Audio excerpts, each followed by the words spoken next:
There's another team ET joined forces, but this one was purely just for fun.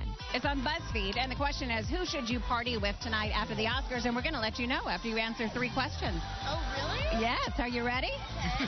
What is your preferred method of drinking? Well, down a glass of champagne would be mine. Where can you typically be found at a party? On the dance floor. How late do you plan on staying out tonight? Oh, until I'm carried home. Woo! You got Matthew McConaughey. Did you know that? No. She probably was wishing for that. That is so funny. Of course, because they've been in 2 movies together. Obviously, they're friends. Well, we actually took the quiz as well, and guess who my party pal is? Who's that? Lupita. Oh, I'd like to think it's because we're both elegant. Sure. I checked the sipping wine all night long box. That is elegant. I checked the chugging beer box, and I got Leo. Can I party with you? Sure, you're just as tight. Yeah, right. Okay.